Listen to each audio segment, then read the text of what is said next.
Link medieval torture devices you won't believe existed. A grim history. The medieval period, often romanticized for knights and castles, also harbors one of the darkest chapters in human history: the brutal, systematic use of torture. Designed to extract confessions, punish heretics, or simply terrorize populations, medieval torture devices were often as inventive as they were horrifying. This wasn't just cruelty, it was a tool of control, law, and power used by both church and state. Below is an in-depth look at the origins, purpose, and gruesome mechanics behind some of history's most infamous instruments of suffering. Castle-wide torture was used. In the Middle Ages, justice was more about deterrence than fairness. Trials were often based on superstition, hearsay, or the belief that pain would reveal the truth. Torture was used for extracting confessions, punishing crimes, public deterrence, suppressing political dissent, enforcing religious conformity, especially during the Inquisition. The church and secular authorities both sanctioned these methods, believing pain could cleanse the soul or expose lies. Drop of blood. Notorious medieval torture devices. 1. The rack. The rack is perhaps the most infamous torture device. The victim was tied hand and foot and stretched as rollers pulled in opposite directions. Joints would dislocate and muscles would tear. Over time, the limbs could even be pulled from the body entirely. 2. The Iron Maiden.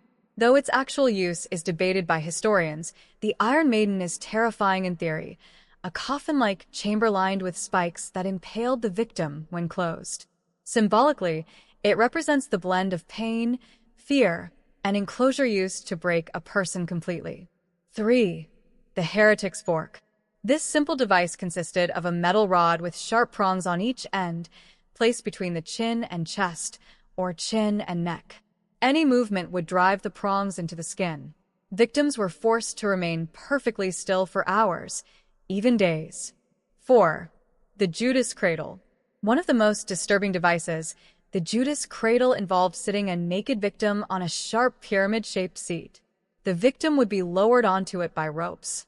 The pyramid would pierce the body, often leading to infection, internal bleeding, and death. 5. The Pear of Anguish. Used primarily against women accused of witchcraft or adultery, this metal device was inserted into the mouth, rectum, or vagina, then expanded with a screw mechanism, tearing tissue apart. 6. The Breaking Wheel. The condemned would be tied to a large wooden wheel. Their limbs were smashed with a hammer or iron bar. The broken body was often left on display, a gruesome warning to others. 7. The Brazen Bull, imported from antiquity. While older than the medieval period, it saw revival. Victims were locked inside a hollow brass bowl and roasted alive over fire. The design included pipes to turn screams into the sound of a bull's bellow. Fire. The Spanish Inquisition. Torture in the name of faith. The Spanish Inquisition is synonymous with religious torture. Heretics and those accused of unorthodox beliefs were subjected to torment to confess or repent. Devices like the rack, thumbscrews, and even psychological torture like sleep deprivation were common. The goal wasn't just pain, it was total submission. Victims were often forced to denounce others, spreading fear like wildfire.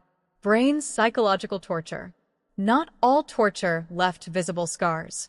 Medieval torturers mastered mental cruelty. Mock executions.